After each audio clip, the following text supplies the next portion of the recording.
Good evening. শুরু করছি নতুন একটা ব্লগ মুভমেন্টস উইথ নির্ঝরে। চলে এসেছি আজকে হচ্ছে নবমী সন্ধ্যেবেলা, আর আছি আজকে বাঁকুড়াতে। তো চলো বন্ধুরা, বাঁকুড়ার কিছু ঠাকুর নিয়ে চলে আসছি তোমাদের সামনে। জানি না কটা ঠাকুর দেখবো, তো চলো মণ্ডপে ডাইরেক্টলি দেখা হচ্ছে। আর আশা করি সবার পুজো ভালো কাটছে। হ্যাঁ, পুজো শেষ হয়ে গেছে, ব্লগটা যদিও পুজোর পরে আসছে, বিকজ পুজোর ব্লগ তো অলরেডি তোমরা দেখতে পাচ্ছ। সো চলো ডাইরেক্টলি মণ্ডপে দেখা হচ্ছে। আর মুভমেন্টস উইথ নির্ঝরকে একটা সাবস্ক্রাইব আর একটা লাইক অবশ্যই, প্লিজ প্লিজ প্লিজ রিকোয়েস্ট।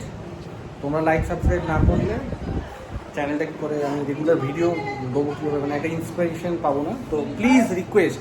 তো চলো দেখা হচ্ছে ডাইরেক্ট মণ্ডপে।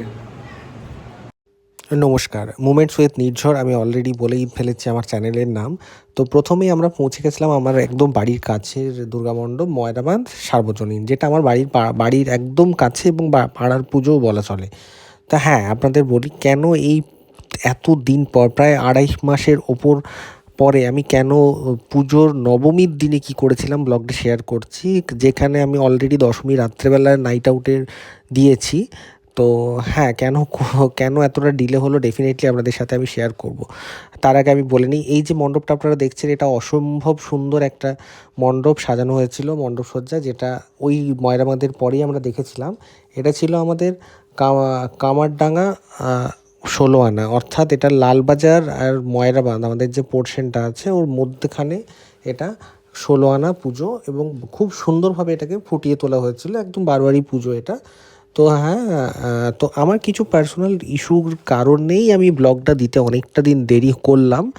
আর আমি জানি পুজো সবার আশা করি খুবই ভালো কেটেছে, এবং সকলকে আমার প্রণাম আমার তরফ থেকে আবার জানাই। এবং অলরেডি ক্রিসমাসও ক্রস করে গেছে, ক্রিসমাসের পরেই আমাদের পুজোর ব্লগটা আমি শেয়ার করলাম। ক্রিসমাস ব্লগ তো অবশ্যই দেবো। আচ্ছা, এই মণ্ডপটা কিন্তু লালবাজার সার্বজনীনের পুজোটার গেছিলাম ওর ঠিক পরেই।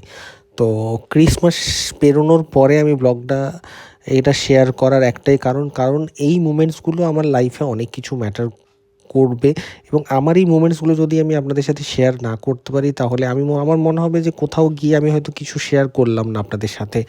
তো যাই হোক, সেই কারণেই আমি কিন্তু এতদিন পরেও হলেও আমি কিন্তু শেয়ার করলাম আপনাদের সাথে আমার নবমীর দিনে রাত্রেবেলা আমি কোথায় কোথায় ঠাকুর দেখেছিলাম। তো ওই লালবাজার সার্বজনীন দেখার পরে আমরা পৌঁছে গেছিলাম বাঁকুড়া শহরের বিখ্যাত আবাসনের পুজো, যেটা সোনালী আবাসনের পুজোটা দেখার জন্য। ওখানে কিন্তু হোগলা পাতা দিয়ে মণ্ডপটা তৈরি হয়েছিল, হোগলা পাতার মণ্ডপ, মানে হোগলা পাতা দিয়ে ঠাকুরের মানে প্রতিমা তৈরি হয় হোগলা পাতা দিয়ে। তো খুব সুন্দর কারুকার্য ছিল কিন্তু। হ্যাঁ, ছবিগুলো দেখে দেখে মনে পড়ে যাচ্ছে, মনে কিছুই নেই, 2.5 মাস আগের জিনিস কীভাবে মনে থাকবে। আচ্ছা, আপনারা বলুন, আপনারা কোথায় কোথায় ঘুরেছিলেন এবং কোথায় কোথায় গিয়ে মজা করেছিলেন, যে যার নিজের জায়গাতেই আশা করি মজা করেছেন। তো আমি নবমীর দিন সকালবেলা, এই বছর তো নবমী দশমী একই দিনে ছিল, তো যাই হোক, ওই সপ্তমীর ঠিক পরের দিনে, মানে যেদিন বলিদান ছিল, ওই দিনে আমি বাঁকুড়া গেছিলাম সকালবেলা।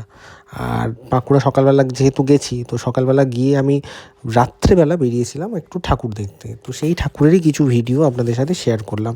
আর কথা দিচ্ছি, এই ভিডিও শেয়ারের ঠিক 2 দিনের মাথায়, অর্থাৎ আজকে আমি ভিডিও যদি মানে আজকে যে বারে আমি আপনার ভিডিওটা আপনাদের সামনে যে ডেটে আসছে, ঠিক 2 দিন বাদে 3 নম্বর দিনে কিন্তু আমার দশমীর দিন সকালবেলা আমি যেখানে যেখানে গিয়ে ঠাকুর দেখেছিলাম সেই ভিডিওটা কিন্তু আপনাদের সাথে আমি শেয়ার করব।